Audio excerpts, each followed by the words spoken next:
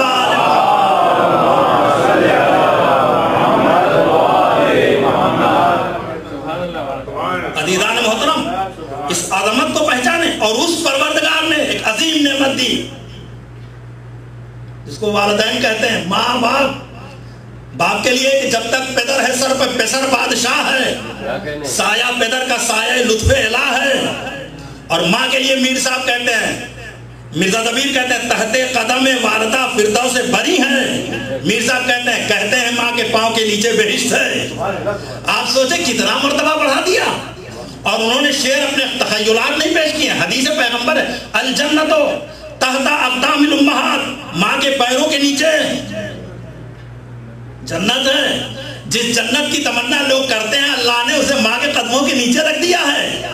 اسی لیے جب قیامت میں سوال و جواب ہوگا, سنیں یہ قرآن کی آیت بھی ہے, جب قیامت میں سوال و جواب ہوگا کہ تم نے پہلا کام کیا کیا, پہلا کیا کیا, نماز کی بات نہیں ہوگی, روزے کی بات نہیں ہوگی, سب سے پہلی بات یہ ہوگی تم نے اپنی اولاد پر کتنی شفقت کی. اور اولاد کہے گی یہ کمال شفقت تھی ہمارے لیے.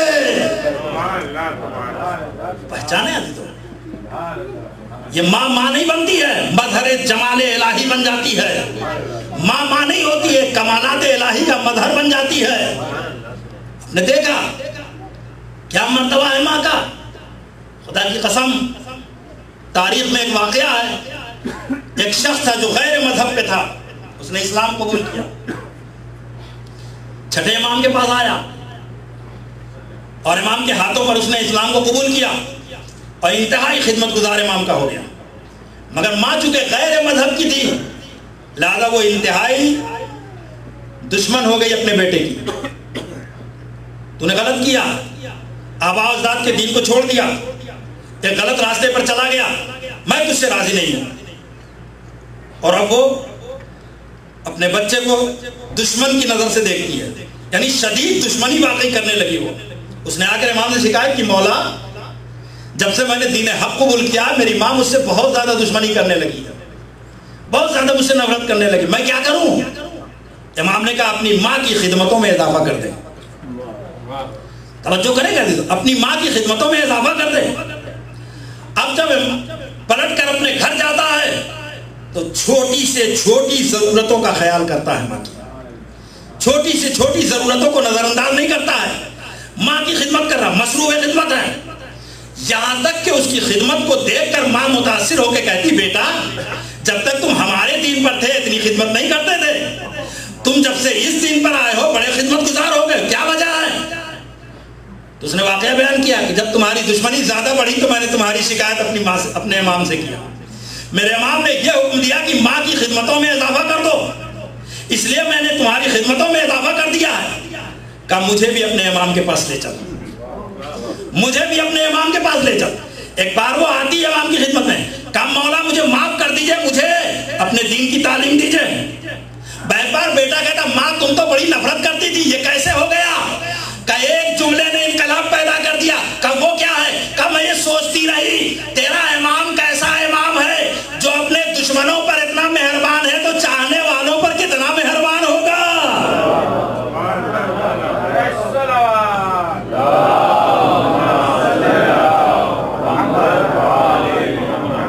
عزیزان محترم بڑے مراتب ہیں, وقت ختم ہو گیا. میں کہاں تک گفتگو کو آگے نہیں بڑھا سکتا ہوں، لیکن عزیزان محترم آپ سمجھ لیں کہ چاہے وہ آیات قرآنی ہو اور چاہے وہ احادیث پیغمبر اسلام اور اقوال معصومین علیہ السلام ہو، فضائل والدین سے بھری پڑی ہیں. اور خدا کی قسم ایک لمحے کے لیے بھی نہ ماں کی ناراضگی ہمارے ساتھ ہونی چاہیے نہ باپ کی ناراضگی. عزیزو یہ سامنے کی باتیں تو آپ بھی جانتے ہیں.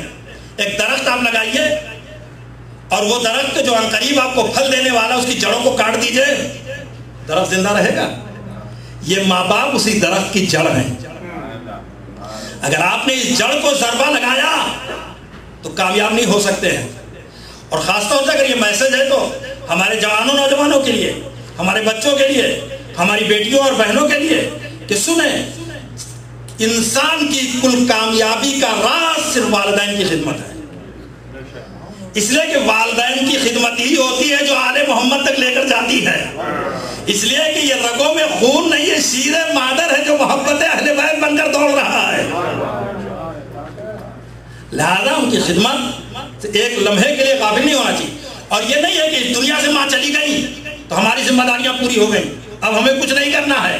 نہیں، اب تو آپ کی ذمہ داریاں شروع ہوئی. اس لیے کہ جب تک وہ زندہ تھی خود سب کچھ کر لیتی تھی، اب تو آپ کی محتاج ہو گئی ہیں. آپ جتنا کار خیر کریں گے ان کے حسنات میں اضافہ ہوتا چلا جائے گا. جتنا ان کے لیے توبہ استغفار کریں گے ان کے سیئات میں کمی ہوتی چلی جائے گی. اب یہ آپ کی ذمہ داری ہے. ہم نے دیکھا ہے ابھی تو بات ختم ہو گئی. ایک جملہ کہہ کر مساحت کی طرف آنا چاہتا ہوں. میں نے دیکھا مدینے کا ماحول ہے، پیغمبر اسلام مسجد النبی میں بیٹھے ہوئے ہیں، اصحاب حلقہ بگوش ہیں، مولا کائنات آستینوں کو چڑھا کر مسجد میں داخل ہوئے اور گریبان چاک ہے، آنکھوں سے آنسو گر رہے ہیں اور کہہ رہے اللہ کے رسول میری ماں کا انتقال ہو گیا. اللہ کے رسول میرے ماں کا انتقال ہو گیا.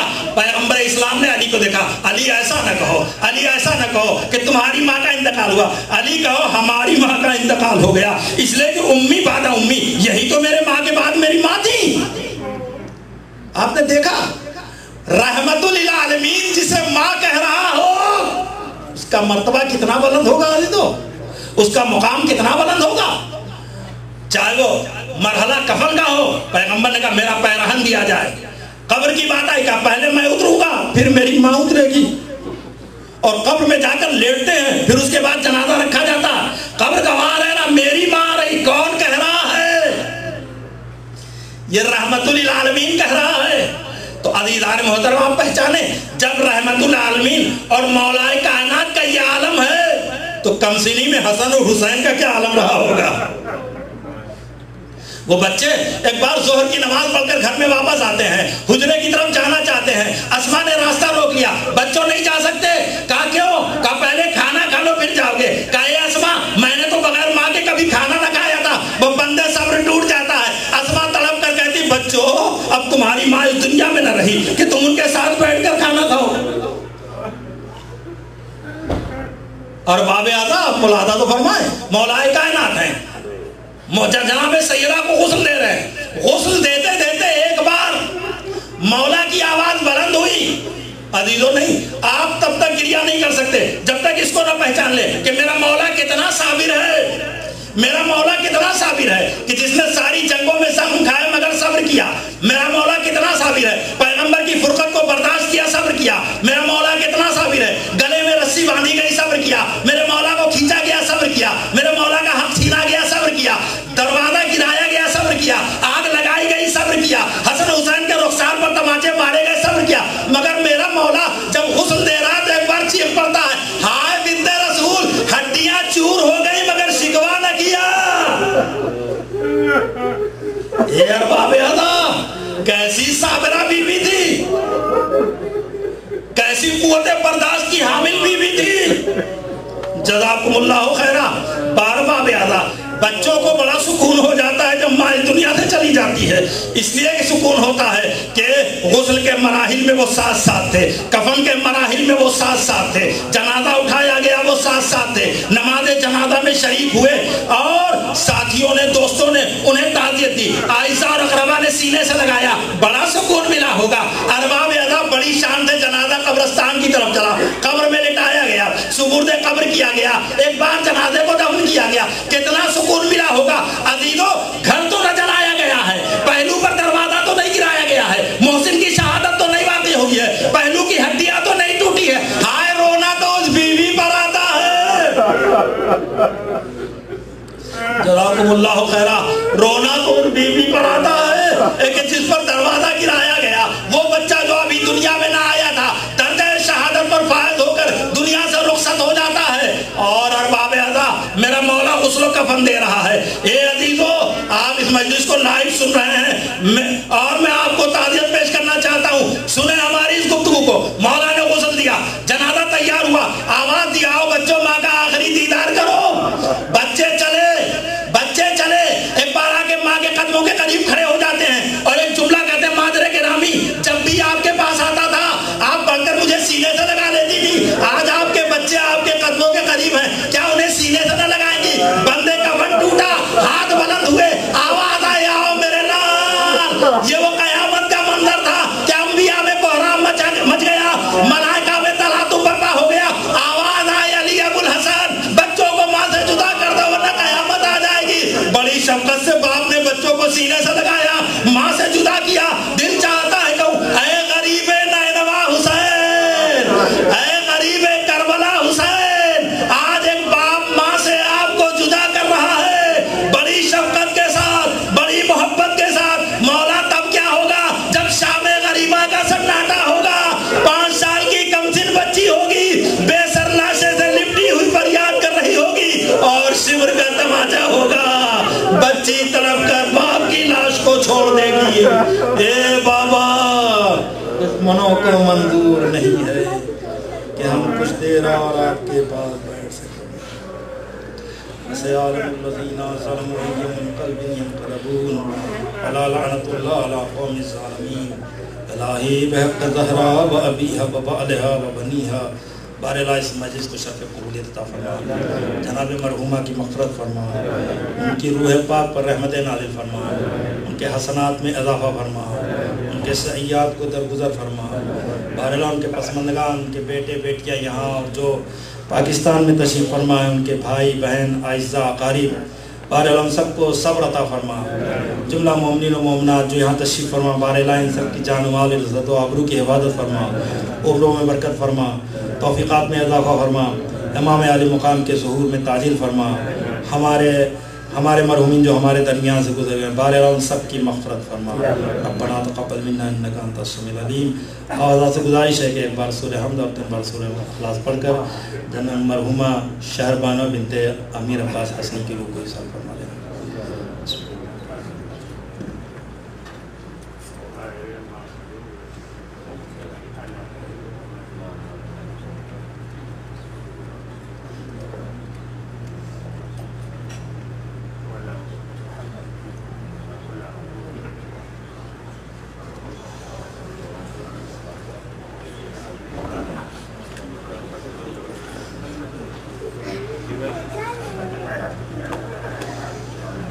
السلام علیکم یا رسول اللہ، السلام علیکم المؤمنین و امام المتقین علی ولی اللہ، السلام علیکم یا فاطمۃ الزہراء سیدۃ النساء العالمین، السلام علیکم حسن المصطفیٰ، السلام علیکم ابا عبداللہ الحسین وعلی علی الحسین وعلی اولاد الحسین وعلی اصحاب الحسین، خصوصاً سیدی مولا ابوالفضل العباس ابن امیر المؤمنین۔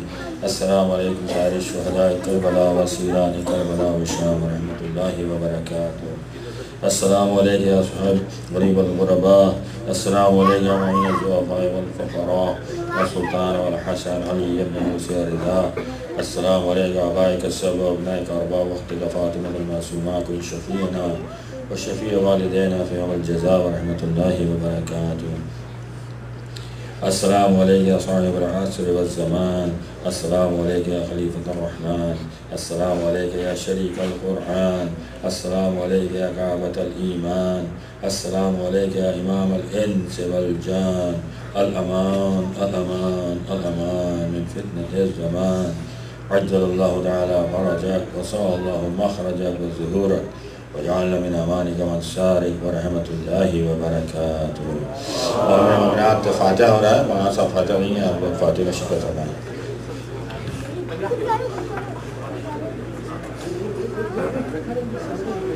فاتحہ میں آپ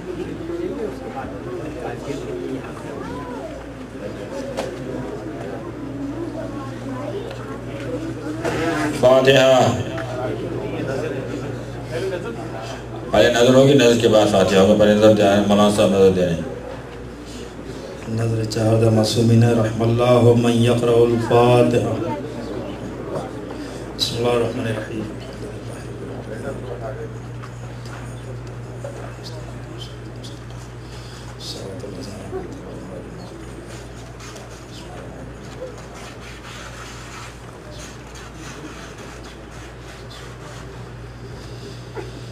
ان اللہ و ملائکتہ یصلون علی النبی یا ایھا الذین آمنوا صلوا علیہ وسلموا تسلیما.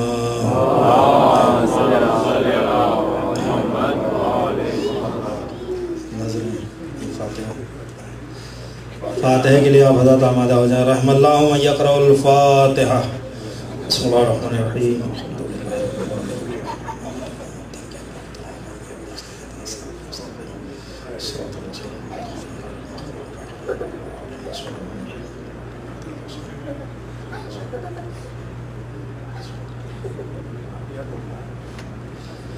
اللهم اغفر للمؤمنين والمؤمنات والمسلمين والمسلمات الأحياء منهم والأموات تعبئ بيننا وبينهم بالخيرات إنك مجيب الدعوات إنك على كل شيء قدير. اللهم ادخل على أهل القبور السرور. اللهم أغن كل فقير. اللهم اشفع كل جائع. اللهم اكس كل عريان. اللهم اقض دين كل مدين. اللهم فرج عن كل مكروه. اللهم رد كل غريب. اللهم فك كل أسير. اللهم اصلح كل فاسد من امور المسلمين. اللهم اشف كل مريض. اللهم سد فقرنا بغناك. اللهم غير سوء حالنا بحسن حالك. اللهم اغفر عنا الدين واغننا من الفقر انك على كل شيء قدير.